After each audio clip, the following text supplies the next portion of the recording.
Blog Talk Radio. Boa noite, meus amigos. Estamos aqui de volta com o True Speak.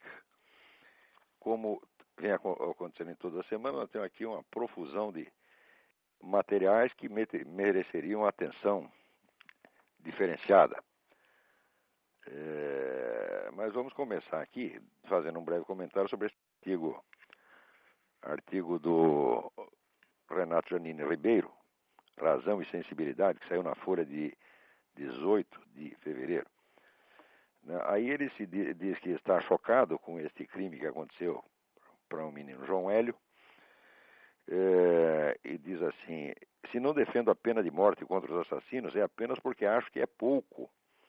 Não pare de pensar que deveriam ter uma morte hedionda, como a que infligiram ao pobre menino. Imagina os suplícios medievais, aqueles cuja arte consistia em prolongar ao máximo o sofrimento e em retardar a morte.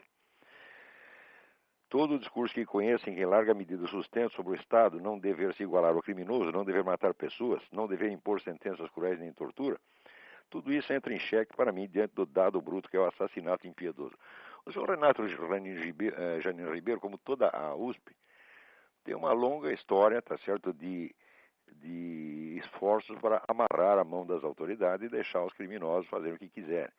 A USP se empenhou nisso. O Renato Janine Ribeiro, ele é tão contra a ordem, lei e justiça, que ele achava até injusto e imoral você proibir que um cachorro mijasse no sofá. Ele tem tanto amor, assim, vamos dizer, a expressão anárquica dos desejos humanos e animais, que ele era contra você, por exemplo, você montar num cavalo, é uma coisa horrível, você atrelar um burro numa carroça. Quanto a esse negócio de burro, eu admito que ele é parte interessada. A defesa dos burros, evidentemente, ele está argumentando pro domo sua, como diziam os latinos, está argumentando pelos seus. Agora, o negócio do cachorro me impressionou muito. Agora, depois de ter pregado durante anos o liberou geral até para os cachorros, ele repentinamente ficou chocado e descobriu que o crime existe. E na hora de denunciar o crime, ele já aproveita, tá certo, para jogar um veneninho em cima da pobre Inquisição, dizendo que a arte dos torturadores medievais era prolongar ao máximo o sofrimento, retardar a morte. E, bom, não cabe nem discutir isso, porque no Brasil você não pode tentar restaurar uma verdade histórica, porque as pessoas só raciocinam em termos de tomar partido. Se você diz, olha, a Inquisição não fazia isto, daí o outro diz, não, você é um partidário da Inquisição, você quer a volta da Inquisição. É assim que o brasileiro raciocina, porque foi ensinado a raciocinar assim por professores como esse Renato Janine Ribeiro e outros tantos da USP. Mas o fato é que a tortura era um uso disseminado até a época do advento da Inquisição, e a Inquisição foi a primeira entidade que tomou alguma providência para limitar aquilo. Então, vamos dizer, o torturado não podia sofrer mutilação, nem derramamento de sangue, e só podia ser torturado uma única vez. Como é esse negócio de retardar a morte? Não é isso? Aí, por exemplo, esta semana aparece essa senhora Dilma Rousseff dizendo que foi torturada ininterruptamente durante 22 dias. Eu tenho certeza que isso é mentira, porque a mulher mente até a respeito da história dela. Diz que participou da guerrilha, da luta armada. Ela nunca participou de luta armada nenhuma. Ela era terrorista de gabinete. E se mente a respeito do que ela mesma fez, por que não vai mentir a respeito do que os outros fizeram com ela? Então eu não acredito na história de ser torturada durante 22 dias. Mas o fato é que, em qualquer, vamos dizer, dos governos que torturam pessoas, ninguém tem esse limite de um dia, nem 2 dias. Vai até enquanto o sujeito aguentar. Quer dizer, esse negócio de retardar a morte, isso é uma coisa moderna, isso não é da Inquisição, não. Isso é uma das conquistas da civilização, das luzes, né? Mas esse Renato Janine Ribeiro, quer dizer, a posição dele contra a pena de morte sempre foi errada, porque ele diz que o Estado não deve se igualar ao criminoso. Olha, examine a coisa objetivamente. Se você ser contra a pena de morte é você decretar que nenhuma penalidade será tão grave quanto o delito. Quer dizer, se existe o crime de homicídio, se os homicidas podem matar, mas nós não podemos matá-los, nós só podemos botar na cadeia e sustentá-los com o nosso dinheiro durante 20, 30, 40 anos, então ele jamais sofrerá uma penalidade vamos dizer, tão grave quanto o delito que ele cometeu. Isso aí já é você, evidentemente, conceder, vamos dizer, ao criminoso uma possibilidade de ação que você nega ao próprio Estado. Então, essa é uma autocastração. Ora, se você pegar a maioria dos grandes filósofos da humanidade, todos sempre foram a favor da pena de morte. Né? Quer dizer, agora, o Renato Janino Ribeiro, ele passa, vamos dizer, da defesa do direito dos delinquentes para o polo oposto. Agora ele quer que o delinquente seja torturado, que sofra, que arranque unha do sujeito, tá certo? Que lhe põe a granada no rabo. Quer dizer, o sujeito é louco.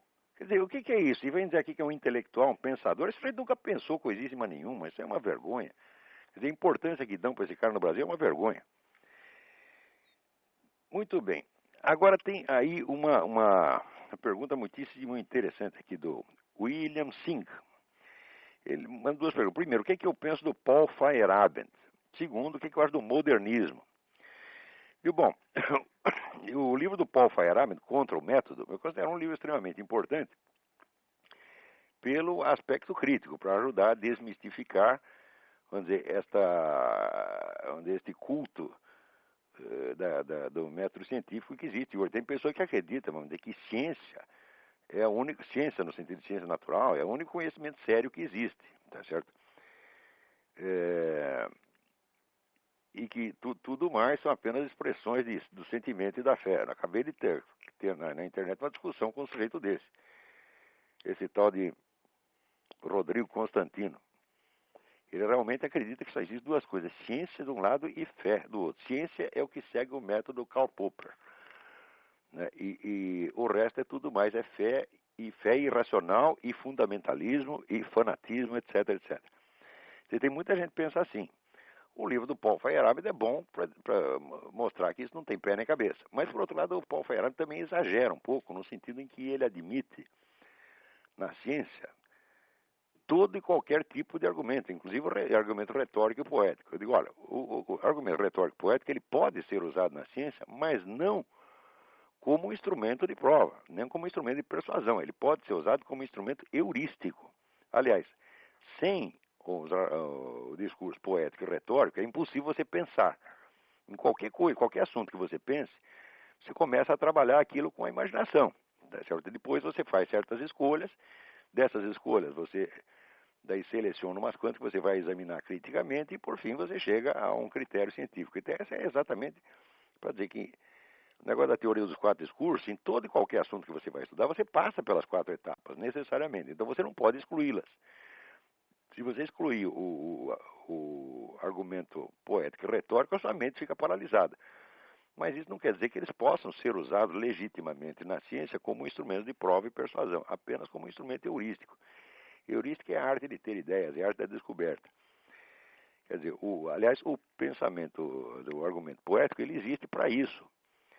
Já dizia a Suzanne K. Langer, essa grande filósofa americana, dizia que o símbolo é uma matriz de intelecções, quer dizer, através do discurso poético, você tem uma sucessão de intuições e daí delas você vai selecionar as que, com o devido exame, se mostrem mais consistentes. Agora, se você paralisar o discurso poético, acabou a imaginação, portanto, não tem intelecção nenhuma. Nesse sentido, o Paul Feyerabend está certo. Agora, ele está errado ao admitir o discurso poético retórico dentro do corpo da demonstração científica. Isso eu acho um exagero. De qualquer modo, é um livro extremamente importante, esse livro Contra o Método. Quanto ao modernismo, eu não penso nada, eu não acho nada, mas existe um livro que eu recomendo e que acho que sem ele não dá para entender exatamente o que foi o movimento modernista no começo do século XX. Esse livro chama-se Rites of Spring, Ritos da Primavera, do historiador Modris Eksteins. Eu acho assim, o melhor livro de história que saiu, desde o clássico do Jan Huizinga, O Outono da Idade Média, eu não li uma obra histórica tão impressionante quanto esta. Impressionante, vamos dizer, pelo volume de informações que ele consegue articular e pela profundidade da interpretação que faz dos documentos. E ali ele mostra, vamos dizer, primeiro, que o livro é sobre a Primeira Guerra Mundial, ele mostra que o que estava em jogo ali era de fato a revolta modernista, encarnada sobretudo pelos alemães, contra uma concepção mais conservadora da ordem europeia, representada no caso pela Inglaterra e a França. A tese é muitíssimo bem demonstrada, eu acho que não tem como escapar disso. Então a Alemanha, no caso, aparecia como o grande difusor, vamos dizer, da rebelião modernista, né, e irracionalista, seria o caso da rebelião romântica, tá certo? Que é um aspecto da Revolução que voltaria a aparecer depois nos anos 60. Né? Isso aí encaixa muito bem numa tese mais geral que eu tenho, que é a da unidade do movimento revolucionário. Desde que surge o movimento revolucionário, ele começa a surgir com aquelas seitas messiânicas no século XIV, mas ele se perfila como uma unidade autoconsciente a partir do iluminismo. Eu digo unidade autoconsciente porque cada geração de revolucionários se refere conscientemente à sua antecessora e vamos dizer, se reconhece como participante de uma tradição histórica. Então, é possível você traçar a história do movimento revolucionário desde o iluminismo até hoje apenas na base da autorreferência que os autores revolucionários fazem. Quer dizer, não é uma interpretação que eu estou dando, é a própria autoimagem do movimento revolucionário que eu estou expondo. E existe uma característica histórica recorrente que é a seguinte: quando a camada mais recente da ideologia revolucionária começa a falhar, começa a fazer água, começa a se desmoralizar, automaticamente uma das camadas anteriores é trazida à tona de novo para revigorar o espírito revolucionário declinante. Um exemplo que eu dei num artigo recente foi justamente esse, que quando teve o relatório Khrushchev em 1956, desmoralizando o establishment soviético, então o que aconteceu? Houve uma crise de credibilidade no marxismo. Automaticamente surge a nova esquerda nos Estados Unidos, que trazia uma forte inspiração, vamos dizer, irracionalista romântica. Tá certo? Com o negócio das drogas, liberação sexual, feminismo, gay, etc, etc. Tudo isso fazia parte, vamos dizer, da rebelião romântica. A rebelião romântica, por sua vez, tinha duas fases. A inicial, que foi no começo do século XIX, com Jean-Jacques Rousseau, e o movimento modernista, sobretudo da Alemanha, no começo do século XX, justamente esse a qual está se referindo o Modris Extens. Na Alemanha, na época, havia todos esses movimentos de juventude, liberação sexual, movimento gay fortíssimo na época, né? E o culto das drogas também, tudo isso apareceu na Alemanha nesse período também. Reapareceu na Alemanha nesse período. E quando reaparece novamente, nos anos 60, é justamente para revigorar com essa substância romântica o corpo declinante da Revolução Mundial. Funcionou. Mais recentemente, após a queda da União Soviética, aparece de novo, vamos dizer, um estado de espírito negativo entre os líderes revolucionários, estado de espírito do qual dá testemunho esta carta das Farc, enviada à 13ª reunião do Foro de São Paulo, né? E ali a gente vê que logo após esse choque que foi a queda da União Soviética, aparece o quê? Aparece um neo-iluminismo. Quer dizer, o iluminismo como primeira camada histórica do movimento revolucionário, ele reaparece agora para enxertar novas forças no corpo da Revolução Mundial. Então, de repente, reaparece de novo um monte de neo-iluministas, né? O Renan Chanini Ribeiro, aliás, é um deles. O outro aí é o Sérgio Paulo Rouanet. Mas isso apareceu no mundo inteiro. Todo mundo, de repente, retira do túmulo, né, as múmias, velhas múmias, Voltaire, Diderot, né? Aquele bando de charlatães miseráveis do iluminismo, né? Mentirosos até a demência, e que já estavam, de certo modo, dentro da história do movimento revolucionário, eram considerados superados. Marx os considerava apenas antecessores burgueses dele mesmo. Então, estavam aparentemente enterrados. Mas quando o corpo da revolução fraqueja, você puxa essas camadas anteriores para revigorar.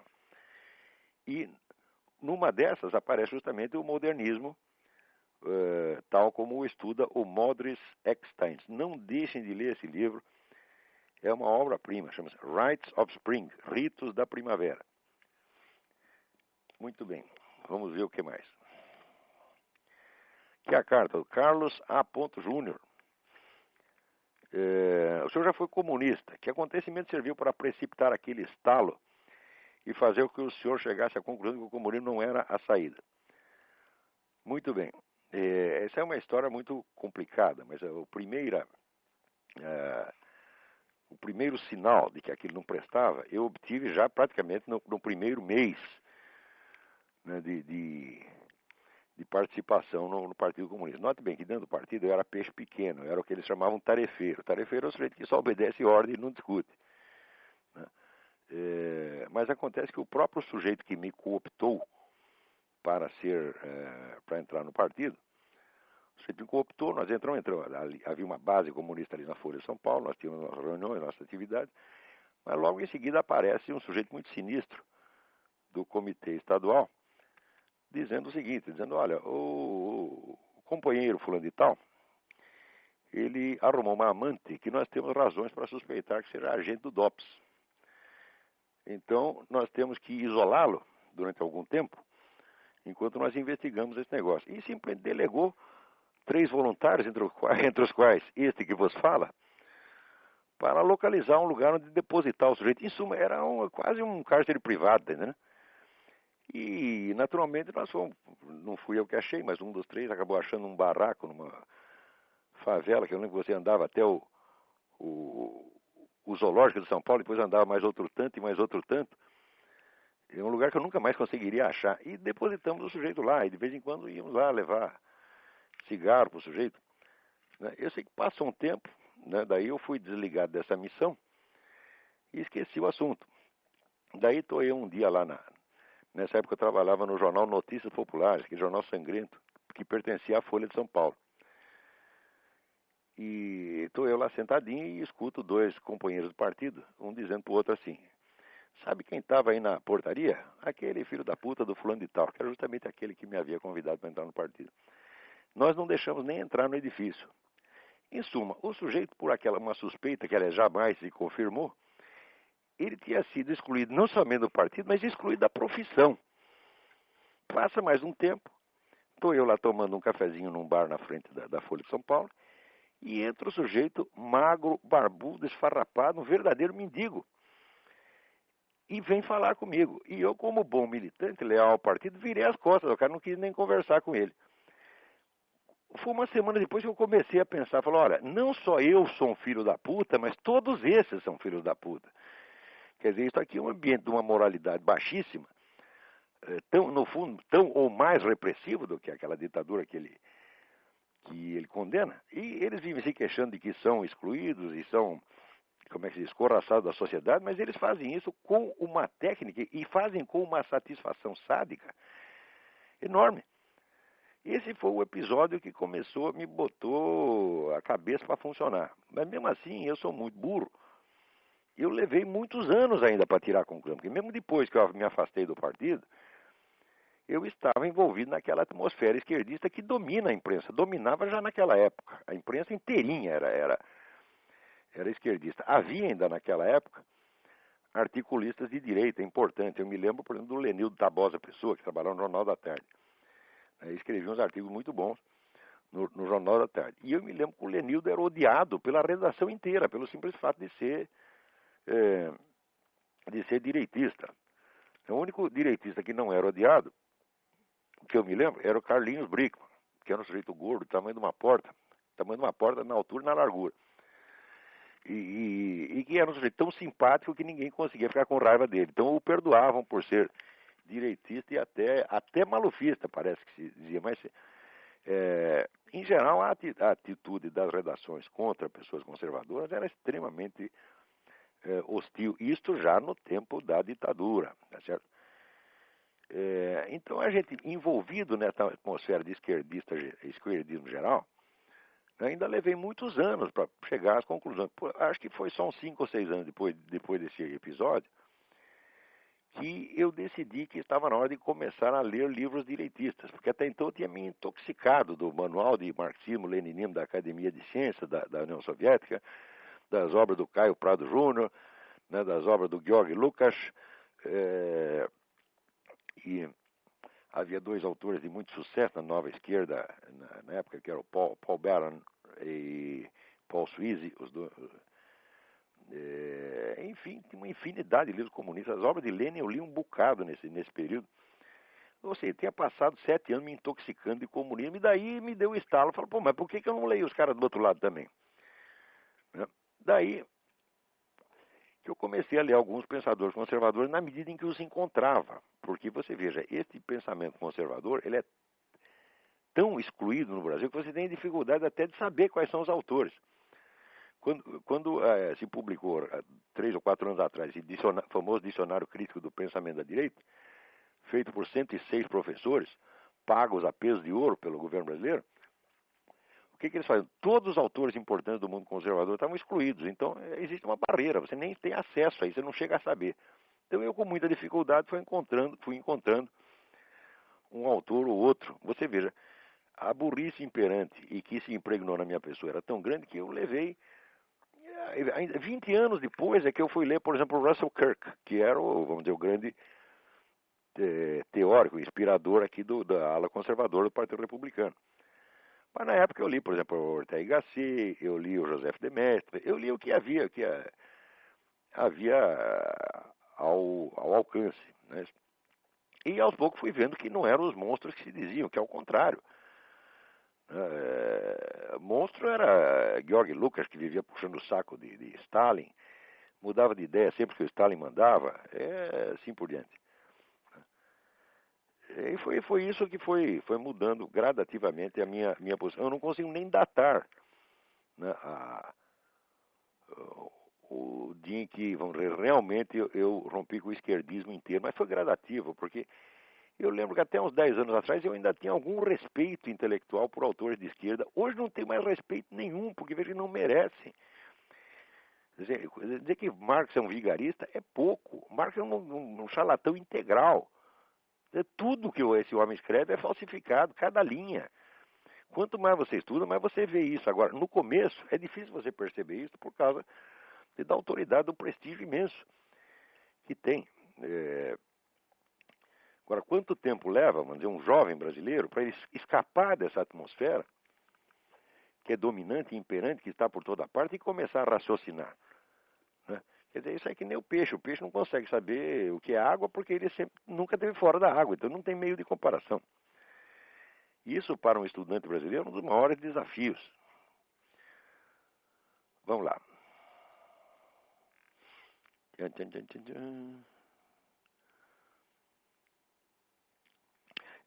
Aqui, essa é muito interessante. Adriano Dal Bosco.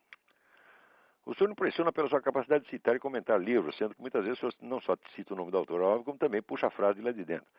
Outro dia, se não me falha a memória, o senhor disse que um estudante sério deveria ler pelo menos 87 livros por ano. Não lembro se o número é exatamente esse. Não é exatamente 87, é mais ou menos 80. Ao que parece, o senhor se sente tranquilo ao recomendar isso, porque habitualmente supera essa marca. Supero mesmo. Sendo assim, gostaria que o senhor pudesse nos ensinar um pouco sobre o seu método de estudo. O senhor faz leitura dinâmica, faz anotações em fichas, utiliza um banco de dados no computador? Não. O que eu descobri é o seguinte, é que se você tem uma biblioteca e ela está, vamos dizer, organizada por assunto, note bem, não é uma organização geral. Você tem que fazer uma organização de acordo com as suas áreas de interesse ou com aquilo que você está pesquisando. Então, eu separo meus livros, não pelos rótulos gerais dos assuntos, mas pelos tópicos que eu estou estudando. Por exemplo, eu tenho uma estante inteira só de anticristianismo. Tenho outra estante a respeito, vamos dizer, dessa transição da Idade Média para o mundo moderno, onde eu localizei ali o fenômeno da paralaxe cognitiva. Então, tenho uma estante de paralaxe cognitiva.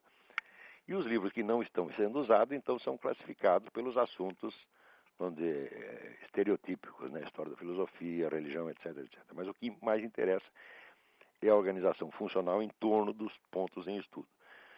se você tem isto, você não precisa fazer ficha coisa nenhuma, porque a biblioteca já é ficha, pô. Quer dizer, você usa a própria biblioteca como fichário, tá certo? Bastando você ter, onde é assinalado nos livros, os pontos que lhe interessam. Quer dizer, isso é um hábito tão antigo que eu simplesmente não consigo ler sem um lápis na mão. Eu, se tiro o meu lápis, eu fico analfabeto. Né? Eu não consigo mesmo, fico absolutamente desesperado. Né? Às vezes, quando ia viajar, estava no ônibus, percebi, esqueci o lápis, falei, pronto, fudeu. Agora não vou conseguir ler o livro, né? Então, assim, você vai anotando só os tópicos que te interessam. Não rabisque livro inteiro, não, você tá entendendo? Porque senão você vai se confundir. Você tem que marcar só os pontos que interessam. Né? Então, eu tenho muito livro aqui que eu vou lá, né, com lápis, leio par, que não interessa nada. Lá no meio tem um pedacinho marcado. Esse pedacinho entra nos meus arquivos. Então, essa é a primeira coisa. E segundo, não faça leitura dinâmica, não. Leia devagar, não tenha pressa. Aí, devagar também é pressa, tá entendendo?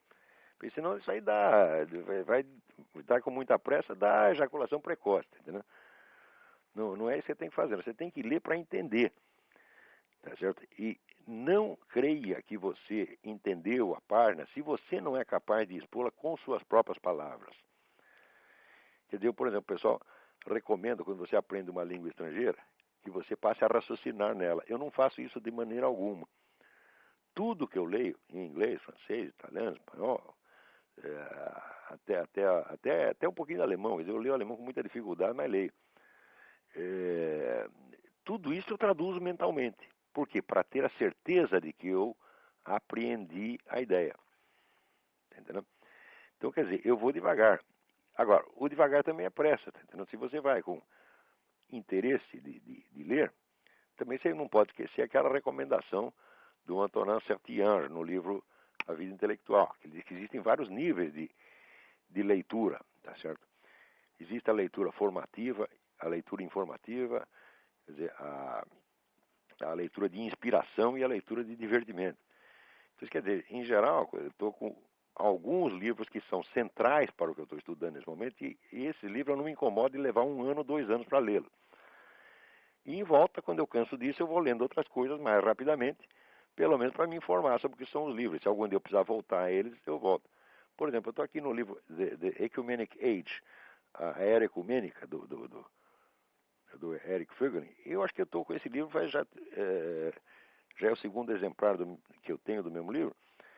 Eu estou lendo esse livro faz uns 3 ou 4 anos, porque toda hora eu volto a ele. Tá entendendo? Tanta coisa que tem lá dentro, e cada vez que eu volto lá, eu descubro que tinha maiores profundidades que eu não tinha pegado. Outra coisa que eu recomendo para você é o seguinte: não discuta com o autor enquanto você está lendo.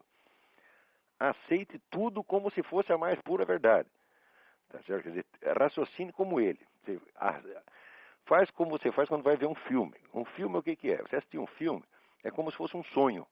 É você que está sonhando. Quer dizer, na hora que você vê aquelas imagens fluindo, você está assistindo aquilo como se você estivesse sonhando. Então você assume o sonho, você não critica o sonho. Né?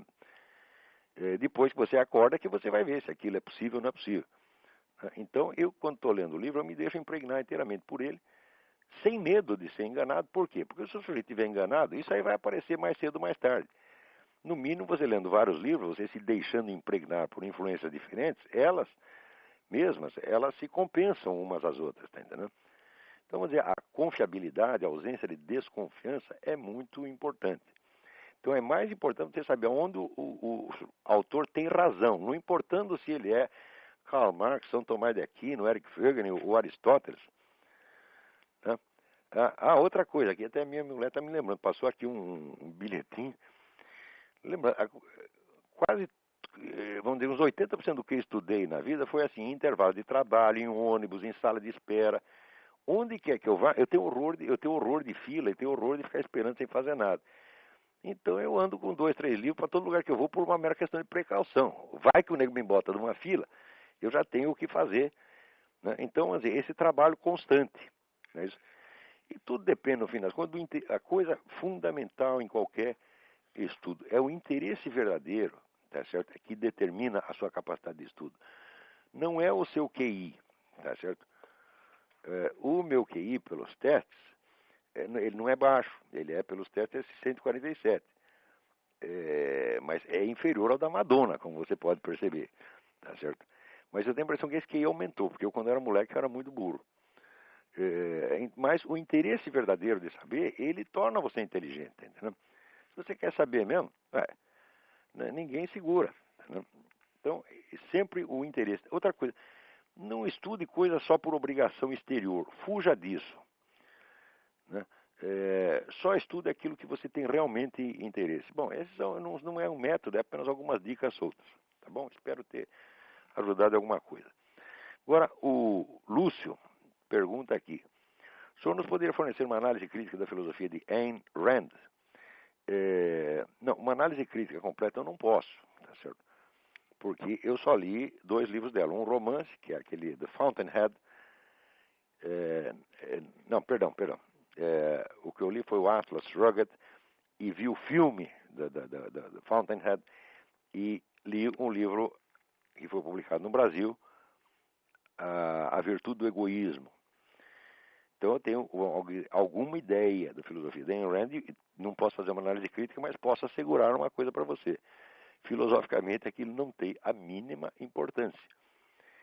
Mesmo porque o centro da filosofia dela é a ideia do egoísmo em contraposição ao altruísmo. Ora, egoísmo e altruísmo não são conceitos filosoficamente sustentáveis, porque eles são, vamos dizer, apenas aspectos abstratos que estão presentes em toda e qualquer ação.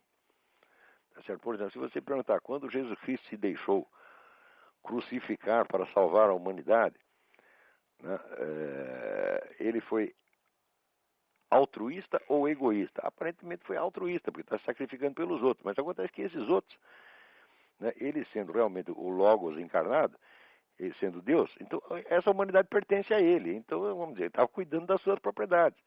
Então, vamos dizer, esses 2 elementos, egoísmo e altruísmo, não são separáveis em nenhuma ação. Eles são distinguíveis mentalmente. Quer dizer, a velha distinção, vamos dizer, escolástica, entre o distinto e o separado. Existem vários níveis de distinção. Existe a distinção que está na própria coisa. Por exemplo, uma pessoa é distinta e separada de outra. Tá certo? Mas, por exemplo, o indivíduo tomado enquanto ele próprio e enquanto membro de uma família são aspectos distintos, mas que estão na mesma pessoa. Então, o egoísmo e o altruísmo não são nomes de condutas. Não existe conduta altruísta e não existe conduta egoísta. Existem aspectos egoístas e altruístas distinguíveis, mas não separáveis materialmente. Então, se a mulher não sabe nem isso, eu digo, mas que raio de filósofo é esse? Ainda diz que é discípulo de Aristóteles, quando não sabe nem mesmo onde é a técnica aristotélica das distinções.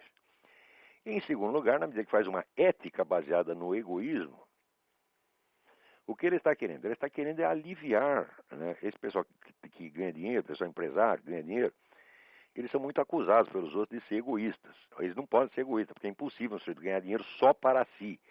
Será que ele não dá nem um pouco de dinheiro para a mulher dele, para os filhos dele, para os empregados dele? Isso é impossível. Então, qualquer nego que se esforce para ganhar dinheiro, pelo simples fato dele fazer isso, ele beneficia pessoas em volta, mesmo que não queira.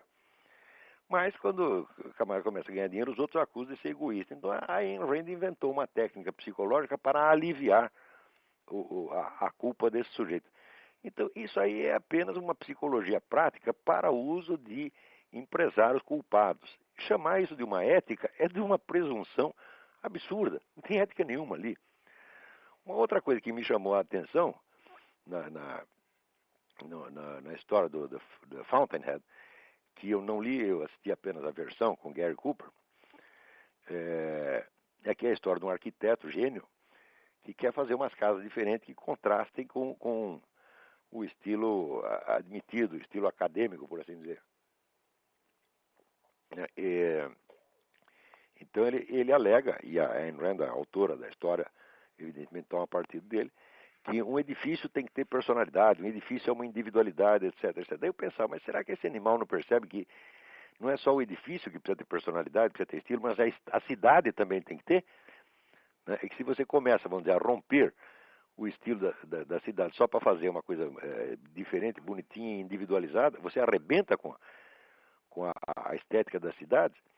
Quando você olha uma cidade como São Paulo, por exemplo, cada edifício é uma coisa totalmente diferente, nada combina com nada. E por isso São Paulo é tão feia.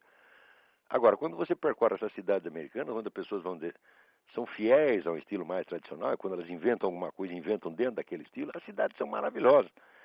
Né? E em Rand, eu digo, olha, como é que a pessoa se mete a escrever a história de um arquiteto, né, e não sabe nem isto, que não é só o edifício que tem uma unidade formal, mas as cidades também têm. Em suma, eu acho essa mulher uma cretina. Depois eu li aquele depoimento do Murray Rothbard, que a mulher não era só uma filósofa, era uma espécie de chefe de escola, tinha uma seita com anátemas, expulsões, condenações, ela decidia até com quem os caras deviam casar ou não deviam casar. Quer dizer, aí entra, como diria o falecido Stanislau Ponte Preta, no perigoso reino campo da galhofa, tá, né? Isso a Ayn Rand, como filósofa, é uma gozação, você tá entendendo? E eu sei, por experiência própria, por ter visto, pessoa que essa seita da Ayn Rand é uma escola de monstrinhos, é uma fábrica de monstrinhos, as pessoas ficam idiotas com isso aí. Então, temos que ler alguma coisa dela porque é uma personagem influente. Nós não podemos ignorar o que ele fez, mas valor mesmo tem nenhum. Vamos lá. Professor Antônio Carlos de Oliveira. Se o caro professor tivesse algum tempo disponível, eu gostaria que me respondesse a seguinte pergunta suscitada devido a essa polêmica aberta com o Rodrigo Constantino, a religião como inimigo da liberdade. Será que o Todo-Poderoso seria capaz, por exemplo, de criar uma pedra que de tão incomensurável nem ele próprio seria capaz de levantar? Então, evidentemente, ele diz que isso seria uma limitação de Deus. As duas coisas seriam uma limitação de Deus. Se ele pudesse inventar a pedra que ele não pudesse carregar, estaria limitado. E se ele não pudesse inventar essa pedra, também estaria limitado, então não seria onipotente. Bom, isso aí, Antônio Carlos, está resolvido isso aí há pelo menos 800 anos. Né, que a unidade de Deus exige que ele não se multiplique. Ele não pode fazer outro Deus igual a ele. Tá certo? E também a impossibilidade lógica intrínseca não é uma limitação. Né? Quando você diz que Deus não pode inventar outro Deus maior que ele mesmo, tá certo? Isso não é uma limitação, isso é a própria definição. Tá, então, aliás, tem a famosa frase de Santo Tomás de Aquino: Deus não pode abolir a lógica, tá certo? Por quê? Porque a lógica é uma expressão da unidade do real. Presta atenção. A lógica hoje em dia se entende apenas como disciplina formal, quase linguística, mas isso está totalmente errado. Não seria possível existir lógica sem partir da ideia da unidade do real. E essa unidade do real é a própria unidade de Deus. Então a lógica é uma expressão da unidade metafísica, da unidade do infinito metafísico, é da unidade do próprio Deus. Então, é evidente que tudo aquilo que é ilógico, isso aqui tem uma impossibilidade intrínseca. A impossibilidade de realizar o impossível não é uma limitação. Vamos ver.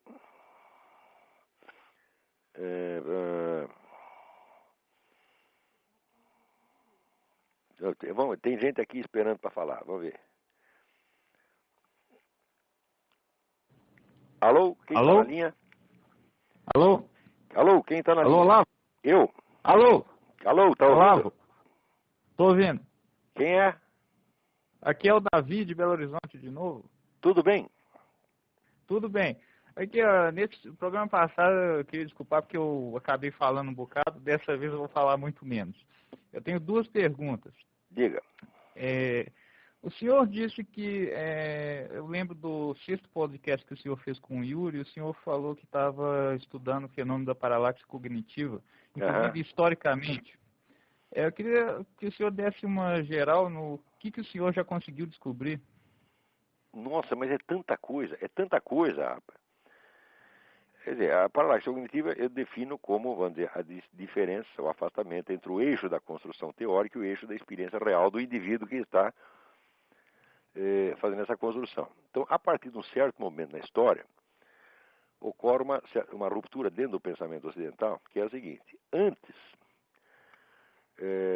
os filósofos antigos e medievais até uma certa época, eles estavam crentes de que eles existiam dentro da realidade, dentro de um cosmos, de que eles faziam parte desse cosmos, tá certo? E sabiam que não podiam sair de fora do cosmos para observá-lo como de fora. Tá? De repente, a filosofia começa a raciocinar exatamente assim, quer dizer, como se o cosmos fosse um programa de televisão que você está assistindo. Tá certo? Então, isso evidentemente provoca uma distorção de percepção. Essa não é possível você datar. Eu tenho tentado ver onde é que começa isso, mas eu vejo, por exemplo, que isso já estava presente em Guilherme de Ockham. Não pela teoria nominalista dele, não por isso, mas quando ele proclama a universalidade do empirismo como critério da verdade. Você verá, na realidade da nossa vida, aquilo que nós podemos testar por experiência é ínfimo, é só um pedacinho, tá certo? Então, Aristóteles dizia que todo conhecimento vem de outro conhecimento, que provém de outro conhecimento, e de outro, e de outro, e de outro. Ou seja, existe uma tradição de conhecimento na qual você se insere, você é apenas mais um. E você vai examinar só um pedacinho do conjunto e vai acrescentar o seu pedaço lá.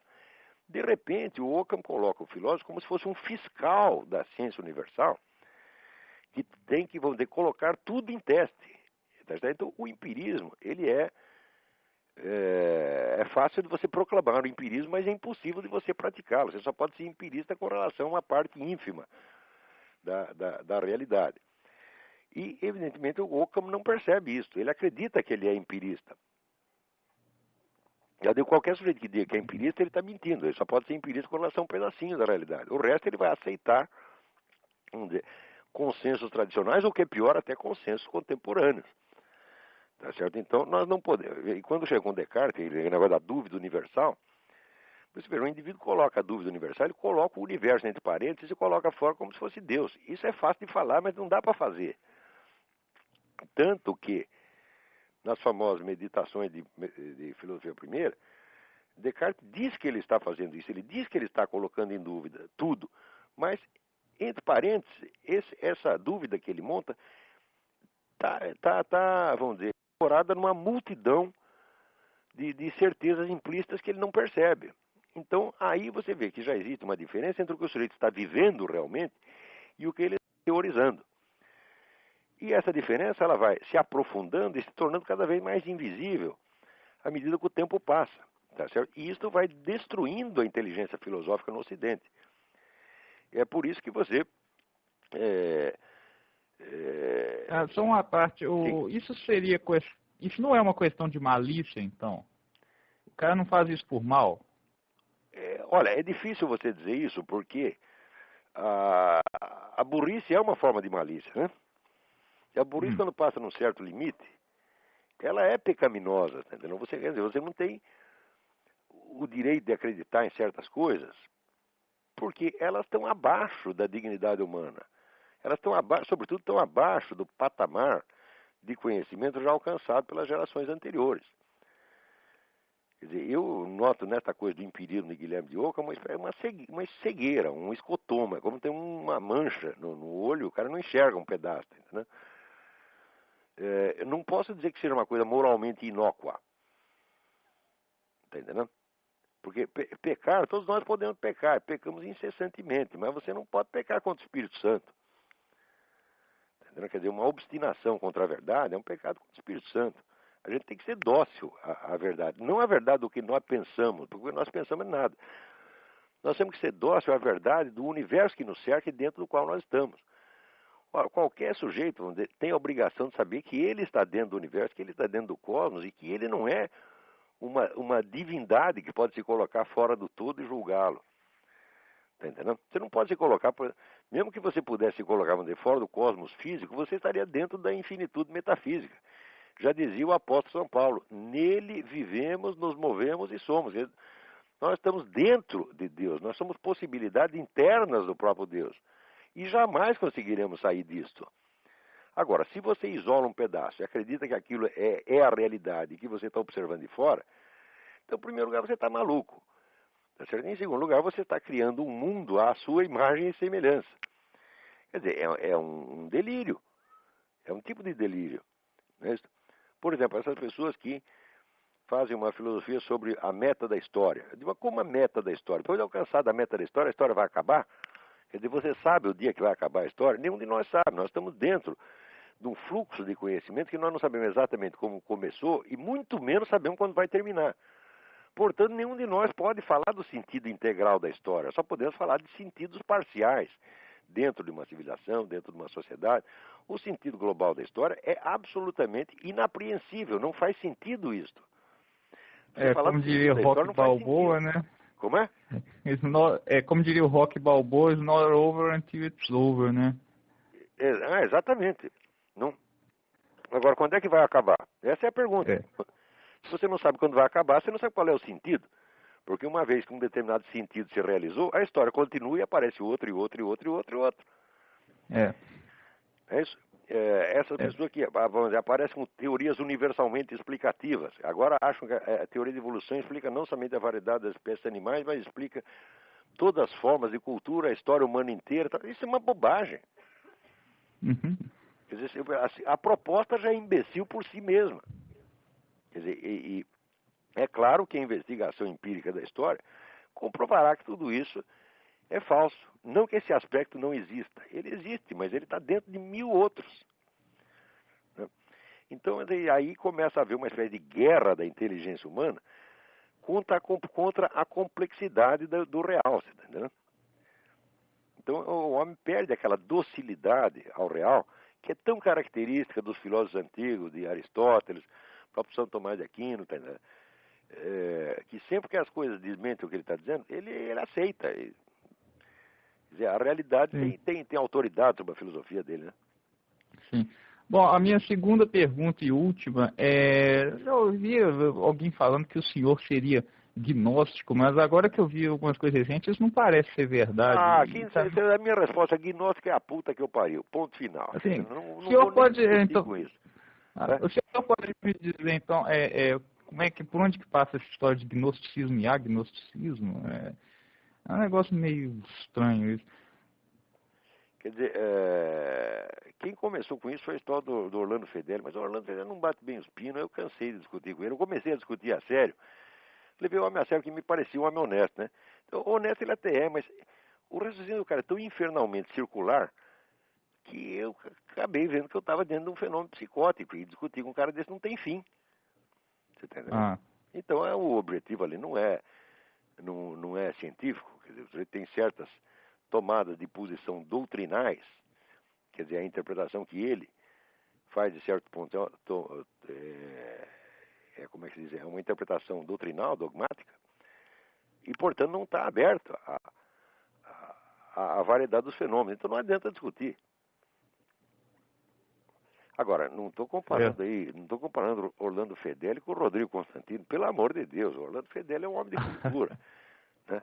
Sim. E dentro das limitações psicológicas dele é um homem perfeitamente respeitável. E é cristão, cara, sério. Né? Espero que ele vá para o céu.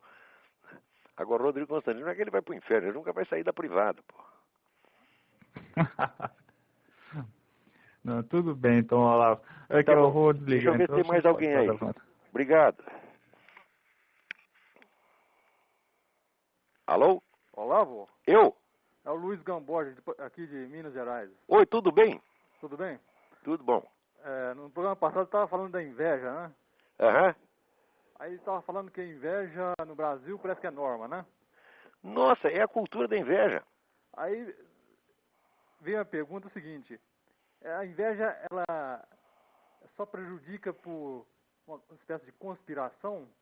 Ou tem algum fenômeno... Não, o grande problema da inveja é o seguinte, é que a inveja afasta o invejoso dos bens que ele deseja. Porque ele tem inveja, porque ele sente que aqueles bens não serão acessíveis a ele jamais. E quanto mais ele inveja, mais ele não é que nem o sujeito que tem cobiça. Cobiça é quando você quer um negócio para você e você luta para obtê-lo, mesmo que seja por meios ilícitos. Mas o invejoso não luta para obter os bens, ele luta para destruir quem os tem. Mas quando ele destrói o sujeito que tem, ele destrói os bens junto, então ele nunca tem, está sempre insatisfeito. Mas as pessoas em geral têm a seguinte dúvida: essa destruição seria por uma certa assim, boicote ou seria um fenômeno paranormal? Assim, o tal do olho gordo.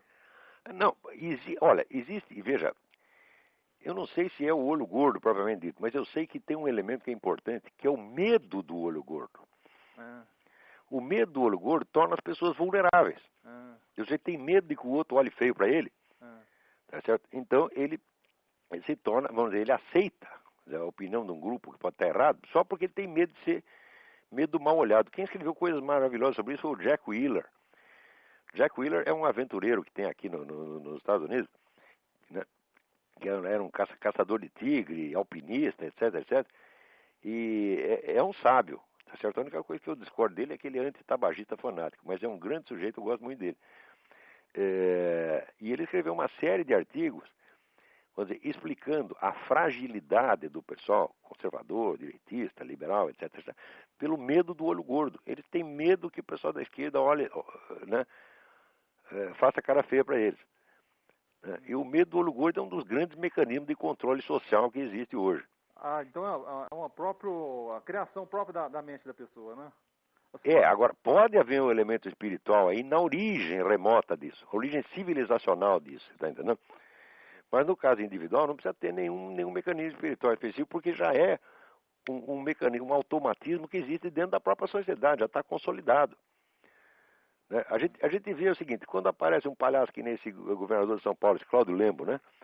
Tentando se fazer de bonzinho, falando mal da elite, a que ele mesmo pertence, é porque ele tem medo do olho gordo. Tem medo que o pessoal esquerdista olhe ele mal, pense mal dele.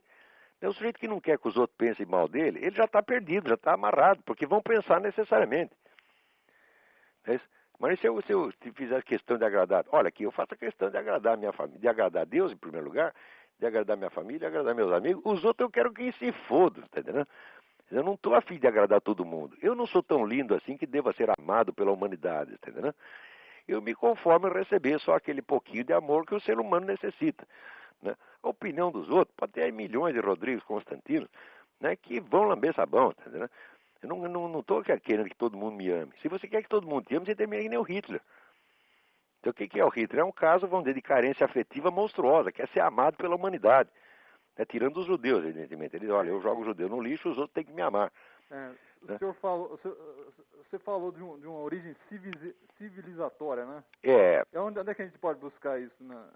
Esta é uma fragilidade humana, vamos dizer, que você não consegue explicar por motivos sociais, porque ela é universal. Seria cosmológico. Então você só vai encontrar explicações de ordem espiritual mesmo, quer dizer, uma fragilidade intrínseca da alma humana. Você está entendendo? Que a expõe a ser continuamente explorada e ludibriada, tá certo? Ou por pessoas de más intenções, ou até por seitas demoníacas, que dominam massas inteiras de pessoas nessa base. Eu tenho um caso na família assim. E quem não tem? E quem não tem? Todo mundo tem. Bom, espero que tenha respondido pelo menos um pouco da sua pergunta. E tem mais gente na fila aí. Deixa eu falar com os outros então. Obrigadão, hein? Obrigado. Alô? Alô? Alô? Alô? Quem está aí? Quem está falando? Aqui é o Luiz Afonso, Olavo. Luiz Afonso de Portugal? De Portugal. Mas que maravilha. Na outra vez caiu a ligação, não consegui mais completar na outra semana. Mas a minha pergunta é a seguinte, eu estou aqui em Portugal e eu tenho uma filha de 8 anos no Brasil. Minha pergunta é como orientar a educação dela, pelo fato de eu estar aqui, e também o que me preocupa é que ela hoje estuda em colégio particular no Brasil, mas mesmo assim eu vejo que tem doutrinação ideológica. Luiz, eu vou ser sincero com você, desculpe a minha brutalidade, mas dentro do Brasil não tem saída. É só se as pessoas se unirem, as pessoas que percebem esta coisa absurda, a situação absurda, elas tinham que se unir e elas montar escolas do jeito delas. Tá entendendo? Enquanto não tiver a coragem de fazer isso, não vai dar. Quer dizer, uma criança sozinha, dentro de uma escola que tem 1.000, 2.000, 3.000 alunos, ela está absolutamente indefesa. Nós precisamos nos unir para dar um ambiente melhor para essas pessoas. Porque, veja, eu sempre tive a sorte que eu trabalho em casa. Então eu sou uma influência constante em cima das minhas crianças, tá entendendo? Mas a maior parte das pessoas não tem isso. Então o sujeito vai sair para trabalhar, você vai ficar, se você trabalha 8 horas, você vai ficar pelo menos 10 fora de casa, você tá entendendo? E durante esse tempo, a sua criança está sob a influência da escola, da televisão, da vizinhança, né, do grupo de amigos, que é a pressão mais forte. Então, se não criarmos estruturas grupais, coletivas, para defender nossas crianças disso, como fazem aqui nos Estados Unidos, elas estão liquidadas. Esta é que é a verdade. Então, você quer um conselho, né? Leva a sua menina para Portugal e eduque a você mesmo. Quer dizer, não estou dizendo para fazer o homeschooling, porque o homeschooling não é permitido em todos os países. Não sei em Portugal como é. Aqui é totalmente permitido, né? Aqui tem um monte de gente que fez na base do homeschooling, né? Mesmo se ela trazê-la para cá, eu vou ter que neutralizar a influência também da escola aqui, que tem uma série de elementos muito parecidos com... Claro, nós temos que, não adianta cada um ficar... Veja, se existe um ataque geral, onipresente e coletivo, a defesa contra isso tem que ser coletiva também. O pessoal tem que se organizar e dizer, olha, não queremos essa porcaria de ensino para as nossas crianças, então nós vamos bolar em cima do nosso modo. Mas por que esse pessoal conservador, liberal, então não trata de fazer isso? Quer dizer, não adianta nada a gente reclamar e não fazer nada. Quer dizer, tentar produzir um ensino melhor é algo que... Eu não me limitei apenas a criticar a Universidade Brasileira. Eu criei uma alternativa e provei que a alternativa funciona. Porque qualquer aluno meu de filosofia com 2 anos de estudo comigo dava baile em professor da universidade. Tá certo? Quer dizer, eu provei que não apenas falei mal do que estava errado, mas tentei fazer uma coisa melhor e a coisa melhor funcionou. Você mesmo é testemunha disso. Sim. Agora, fazer isso só no âmbito universitário é pouco. E além do mais, só tinha um nego fazendo, que era eu. Então tem que fazer desde a escola primária, tá entendendo? Eu não sou muito bom nisso, eu não posso dar grandes sugestões nisso, porque eu não sou bom para educar criança. Eu sei educar as minhas crianças, dentro das circunstâncias domésticas. Numa escola, eu estaria no mato sem cachorro, não sei o que fazer para uma escola de crianças, mas deve haver gente qualificada para isso. Tá entendendo? Então, a minha sugestão é essa, reúnam-se, tá certo? Ou em Portugal ou no Brasil, reúna-se com outros amigos, conservadores, liberais, e olha, nós precisamos dar um ensino melhor para as nossas crianças, não adianta a gente ficar xingando o ensino público, tá certo? Nós temos que criar alternativa, quer dizer, não adianta a gente criticar o mal se a gente não faz o possível para fomentar o bem. Não, isso não interprete isso como uma crítica, não estou criticando as pessoas, estou dizendo apenas que elas têm que acordar para essa possibilidade que elas têm. Eu tive tantos alunos que estavam na cara que tinham um talento para ensino, tá certo? Talento pedagógico, tem vocação para o ensino, então se reúnam. Agora, o problema de brasileiro é que o brasileiro pode ter vocação para qualquer coisa, mas vocação para juntar com os outros e colaborar, não tem. Na brasileira, você junta 3, já começa um a puxar o tapete do outro, entendeu? Isso é que é a dificuldade. A competitividade já... O brasileiro acha que o capitalismo americano é que é competitivo e malvado. Não, competitivo é o Brasil, rapaz. Aquilo ali é o caranguejo no balde. O caranguejo está querendo sair do balde e o outro puxa a perna dele, entendeu? Então, fica aí a minha sugestão. Essa questão da educação das crianças é gravíssima, mas não há solução na esfera individual, a não ser que aconteça isso que aconteceu para mim. Eu trabalho em casa há mais de 20 anos. Tá certo? Então, vamos dizer, as minhas primeiras crianças não puderam se beneficiar tanto disso, da minha presença. Mas os mais jovens puderam. Okay. Sabe que isso acontece não só na escola pública, mas na escola particular, que é o caso... Mesmíssima coisa. Ou seja, não tem para onde fugir, né? No Brasil não tem para onde fugir. Não tem. Aqui tem muita escola boa, tem a possibilidade da homeschooling. Né? Aqui você se livra disso aí. Até a minha filha acabou de fazer, fez o exame secundário pela internet, tá entendendo? Então você vai tirar o diploma imediatamente. Isso aí dá para fazer aqui. Nos Estados Unidos, os Estados Unidos ainda são a terra da liberdade. O brasileiro não sabe o que é liberdade, nunca experimentou, nunca sentiu o gosto, tá entendendo? Mesmo quando vem aqui, o idiota se fecha num hotel, tá certo? Ou fica convivendo só com o brasileiro e não entende não entende a sociedade americana. Mas aqui, isso aqui é uma delícia, rapaz. Isso aqui mesmo, por mais safadeza que exista, você sempre tem um meio de defesa contra ela. Aqui, quer dizer, a liberdade não te é oferecida assim de bandeja, não. Você tem que lutar por ela, mas aqui eles te dão os meios de lutar. Meu plano é trazer minha filha para cá, mas isso vai demorar um tempo ainda, até que eu tenha essas condições para que então, reze por ela dia e noite. Reze mesmo, a oração funciona, meu Deus do céu. Não, com certeza. Eu tenho provas pessoais, eu sou um fruto da oração. Eu já entrei em tudo quanto é encrenca na vida, tá certo? E na hora H, tá certo? Eu orava e Deus me tirava da encrenca, tirou de encrencas absurdas, tá entendendo? eu sei que isso existe, eu sei eu não posso, se eu negasse isso, estaria negando a minha experiência de vida. Agora, as pessoas não querem arriscar, não querem nem tentar, porra, assim não dá. Né? Fica os caras de fora, dizendo, não, Deus não existe, isso é tudo besteira. Fala, bom, você não sabe de nada, você nasceu ontem, porra. Né? Acha que sabe tudo. Tá certo, Alberto. Só uma outra coisa, tu falasse no início do programa sobre o livro The Rites of Spring, que foi lançado no Brasil. Foi lançado no Brasil? Com o título A Sagração da Primavera. Não está errado, não. Se botasse ritos da primavera, o pessoal não ia saber o que é. E de fato o título é uma alusão, né, à música do Stravinsky, a Sagração da Primavera. Que ele dá como uma espécie de resumo simbólico de toda a rebelião anárquica modernista. Perfeito. Mas se saiu no Brasil, isso é uma grande notícia. Alguém deve ter lido a minha sugestão no meu artigo e aceitou. Eu sou um entusiasta desse livro. Eu acho os 2 melhores livros de história do século XX, O Outono da Idade Média, de Jan Huizinga, e Rites of Spring, de Modris Eksteins. Então tá bom, eu sou obrigado a encerrar o programa agora, acabou o nosso tempo. Muito obrigado a todos, grato pela atenção. Até a semana que vem. Tchau, tchau. Até, tchau.